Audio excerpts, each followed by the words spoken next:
Oke, Assalamualaikum warahmatullahi wabarakatuh. Waalaikumsalam warahmatullahi wabarakatuh. Perkenalkan, pertama-tama saya dulu, Dedi Mumtazul Umam, NIM 123190042, dan teman saya, silakan. Beresi Hakim, NIM 123190033. Nah, baik, kali ini kita akan mempresentasikan hasil dari proyek akhir semester mata kuliah Sistem Cerdas dan Pendukung Keputusan. Nah, judul dari proyek kami yaitu prediksi risiko penyakit serangan jantung. Di sini kami menggunakan metode KNN atau K Nearest Neighbor Classifier atau tetangga terdekat. Nah, ini kenapa kami kok merencanakan untuk membuat proyek sedemikian rupa, karena kami itu melihat dari data ya, terutama yang ditampilkan oleh WHO pada tahun 2015 itu menunjukkan bahwa 70% kematian di dunia itu disebabkan oleh penyakit tidak menular. Nah, dari seluruh kematian akibat penyakit tidak menular tadi, yang 70% itu 45%-nya 45% dari 70% tadi itu disebabkan oleh penyakit serangan jantung dan pembuluh darah. Nah, maka dari itu kami itu menyimpulkan bahwa dan melihat di lingkungan masyarakat sekitar ada 3 poin yang dapat kami jadikan studi kasus pada proyek kali ini. Yang pertama yaitu disebabkan karena angka kematian yang terus meningkat. Kalau ini tadi berdasarkan data yang kami dapat dari WHO pada tahun 2015 tadi. Kemudian yang kedua yaitu pola hidup masyarakat. Saat ini pola hidup masyarakat itu semakin kurang sehat rata-rata, terutama bagi kita yang remaja ini kan makanannya itu sukanya junk food atau makanan cepat saji dan kurang aktivitas ya, terutama pada saat kondisi saat ini yaitu pandemi COVID-19. Kemudian yang terakhir yaitu perhatian terhadap kondisi tubuh yang kurang dari masyarakat. Nah, karena ketiga hal ini, kami itu berinisiatif untuk membuat proyek dengan judul tadi ya, prediksi risiko serangan jantung dengan metode KNN atau K Nearest Neighbor.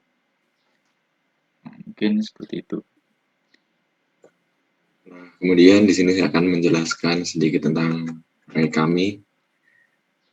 Melihat permasalahan yang sudah dijelaskan oleh rekan saya, kami memutuskan untuk membuat suatu model di mana kita dapat mengetahui apakah kondisi tubuh itu memiliki kemungkinan atau resiko terkena serangan jantung atau tidak. Nah, dengan harapan model yang kami buat akan menurunkan angka kematian yang disebabkan oleh serangan jantung. Melihat bahwa angka risiko kematian yang dikarenakan oleh serangan jantung itu sangat tinggi ya.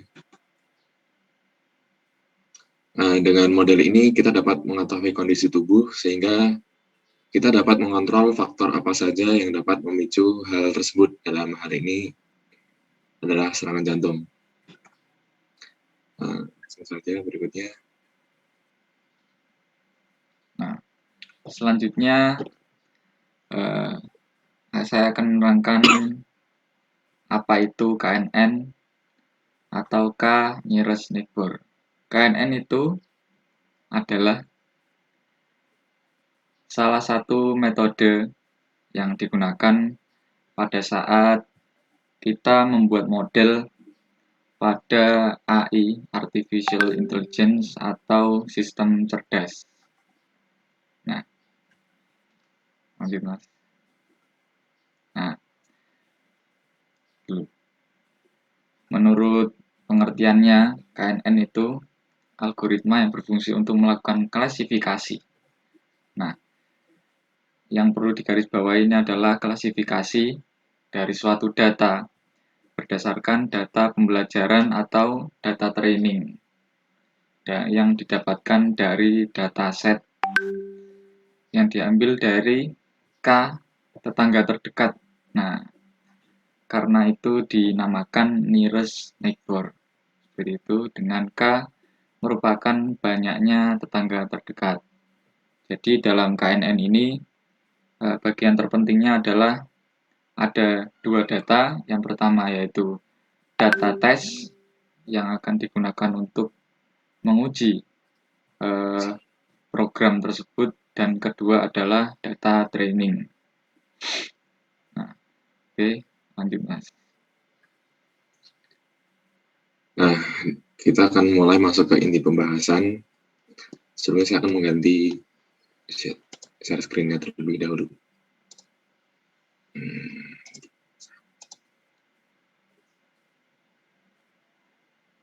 Apakah sudah terlihat, Mas Dedi? Jelas Mas, sudah jelas. Nah, dalam membuat model ini, kami menggunakan bahasa pemrograman Python. Di mana di dalam Python ini kami sangat dimudahkan dengan modul yang ada. Namun di sini saya akan menjelaskan secara singkat saja bagaimana program ini akan berjalan. Di sini kita hanya perlu untuk membaca dataset yang kita miliki. Kemudian kita akan membagi data tersebut menjadi data yang akan menjadi data training. Kolom mana saja akan menjadi data training, kemudian kolom mana yang akan menjadi nilai target.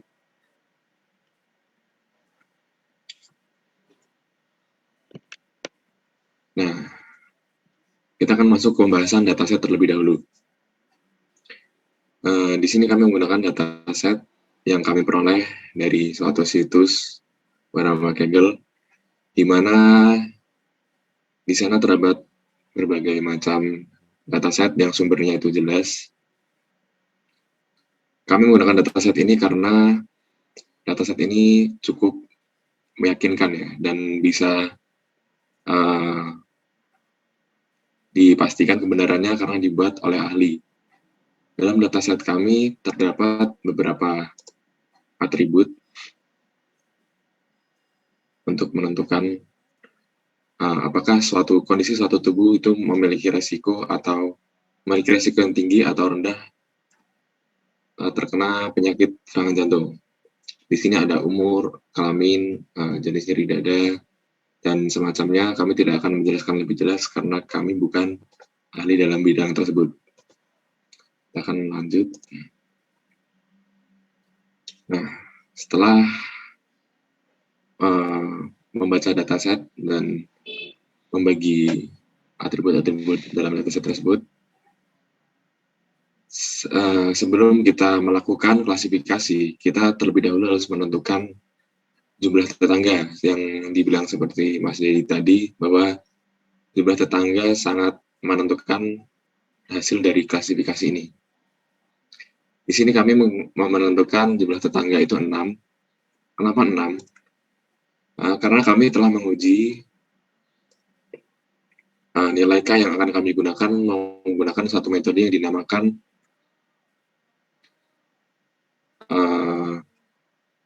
cross-validation k-fold.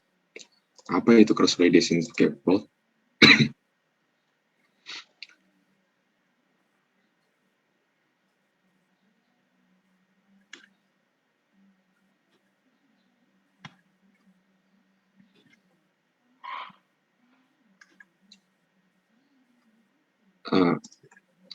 Cross-validation k-fold adalah suatu metode di mana kita akan membagi data menjadi sejumlah K bagian atau lipatan. Nah, dari setiap lipatan tersebut, data yang terdapat dalam lipatan akan dijadikan sebagai data uji dalam pengujian ini. Nah, sebagai ilustrasi, jika dataset yang kita miliki ditampilkan dalam sebuah kertas, maka kita akan melipat secara memotong kertas tersebut. Nah, data yang terkena lipatan tersebut, atau ini ya, yang cross memotong, akan menjadi data tes yang akan kita gunakan dalam pengujian ini. Jumlah lipatan itu kita tentukan sendiri ya. Kita mau menentukan nilai lipatannya berapa. Nah, di sini kami menggunakan nilai lipatan yang default dari nearest neighbor, yaitu 5. Kemudian data dari setiap lipatan ini akan kami uji dengan data training yang kita miliki menggunakan metode nearest neighbor, dan kita akan melihat akurasi yang dihasilkan dari pengujian tersebut. Nah, berdasarkan pengujian yang telah kita lakukan, berikut adalah beberapa informasi yang kami peroleh, di mana pengujian mendapatkan akurasi sebanyak 90%, merupakan akurasi yang cukup tinggi. Dari pengujian tersebut, kita juga melihat error rata-rata dari setiap K yang digunakan. Dari grafik yang ditampilkan, terlihat bahwa nilai K terendah, nilai K dengan error rata-rata terendah itu berada pada nilai K sama dengan 6. Lalu apa maksudnya error rata-rata rendah? Jika kita menggunakan nilai K dengan error rata-rata yang rendah, itu akan meningkatkan akurasi kita ketika melakukan pengujian nearest neighbor nantinya. Nilai K untuk setiap dataset memiliki nilai K yang berbeda-beda. Oleh karena itu, kita melakukan pengujian hal ini terlebih dahulu. Kemudian kita akan langsung ilustrasikan saja programnya. Nah, langsung saja kita akan melihat jalannya model ini. Nah, kita akan menggunakan data tes yang berasal dari data random yang kami kombinasikan dari dataset yang kami miliki, di mana bahwa kondisi tubuh memiliki umur 30, kemudian jenis kelamin 1 itu sama dengan pria, kemudian nyeri dada, dan sebagainya. Kita akan lakukan prediksi menggunakan nearest neighbor dengan jumlah tetangga 6. Nah, dari pengujian yang kami lakukan menggunakan model yang telah kami buat, didapatkan hasil bahwa kondisi tubuh dengan data seperti ini itu memiliki resiko yang tinggi terkena penyakit serangan jantung. Dari pengujian yang kami lakukan, didapatkan bahwa akurasi hanya sebanyak 78%. Mungkin jika penjelasan dengan model yang telah kami buat ini kurang jelas karena semua perhitungan dilakukan di dalam modul yang tersedia dalam bahasa pemrograman, kita akan melanjutkan ke dalam perhitungan secara manual dan melihat apakah hasil yang dihasilkan oleh model ini sesuai dengan perhitungan manual.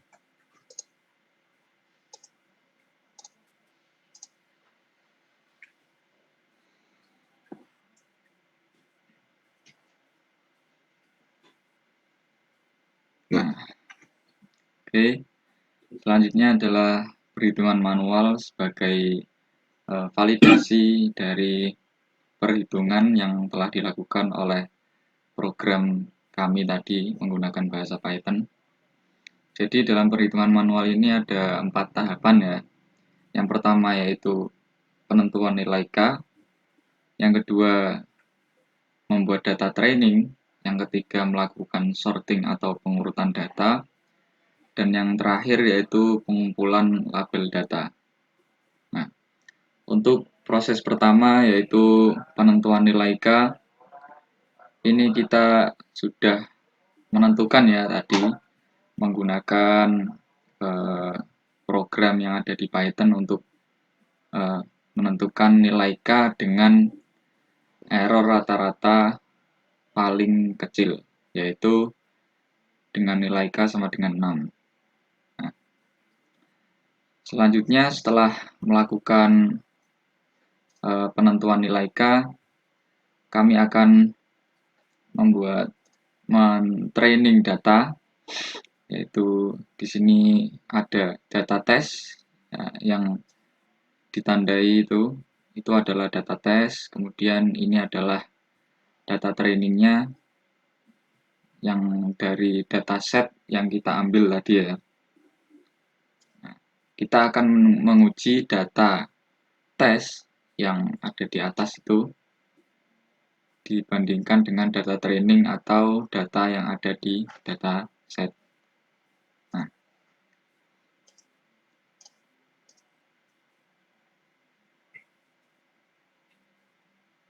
Nah, untuk melakukan itu, kami menggunakan metode yang dinamakan untuk menentukan jarak antar tetangga, yaitu namanya jarak Euclidean atau Euclidean distance. Nah, rumusnya yang ada di bawah itu D P Q sama dengan akar sigma atau total dari QI min PI kuadrat. Nah, untuk lebih detailnya silakan tolong dikembalikan ke Excel lagi, Mas.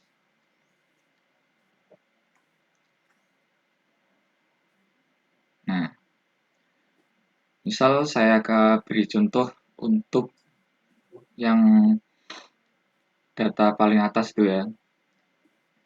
Coba diklik distance yang pertama, Mas.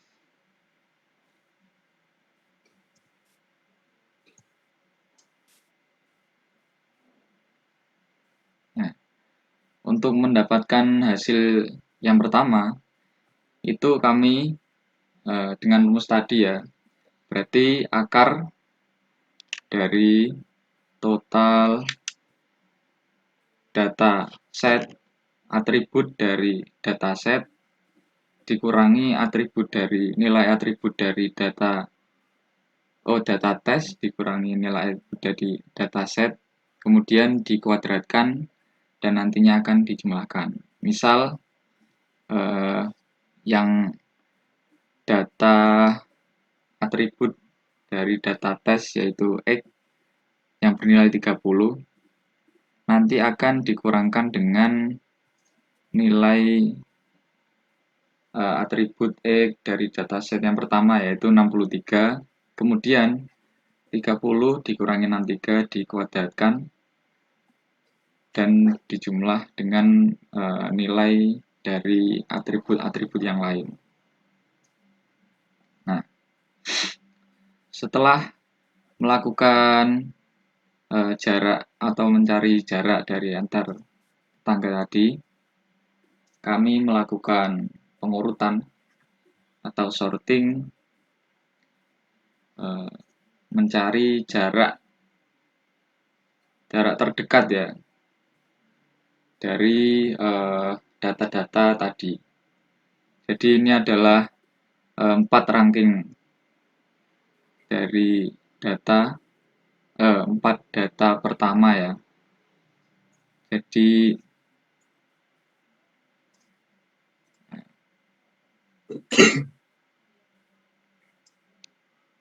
nah, setelah di ranking, nah ini adalah 10 ranking teratas dari data yang telah kami lakukan pengurutan. Jadi rank jarak terdekatnya adalah 27, sekian-sekian itu.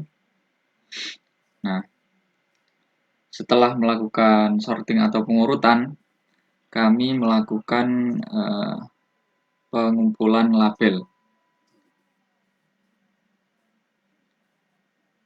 Nah, setelah meranking tadi ya, kami melakukan pengumpulan label data sebanyak K yang telah kami tentukan di awal yaitu 6. Jadi 6 ranking teratas akan kami lihat labelnya. Nah, dari keenam data ini, perbandingan nilai label antara 1 dan 0 itu adalah 4:2. Yang berarti nilai label 1 itu lebih unggul dibandingkan yang berlabel 0. Nah, ini mengindikasikan apa? Jika nilai label 1 yang lebih unggul, berarti resiko dari seorang yang memiliki data tes yang kita uji tadi itu memiliki resiko yang tinggi terhadap penyakit jantung. Gitu mungkin. Mungkin ada tambahan dari Mas Bri. Ya, berarti dapat disimpulkan bahwa hasil perhitungan yang dilakukan oleh model dan perhitungan yang dilakukan secara manual itu sudah sama ya. Ya. Dan keakuratannya tadi sudah dilihat yaitu 78%. Nah, model yang kami buat ini sangat sederhana. Langsung saja kita ke penutup. Oke. Mungkin itu sedikit presentasi dari kelompok kami untuk menjelaskan gambaran dari proyek akhir kami. Kami berharap semoga nantinya model yang telah kami buat ini dapat berguna bagi masyarakat, terutama yang bisa menjawab dari studi kasus yang kami temui di awal tadi. Sekian dari kami, kurang lebihnya mohon maaf. Assalamualaikum warahmatullahi wabarakatuh. Waalaikumsalam warahmatullahi wabarakatuh.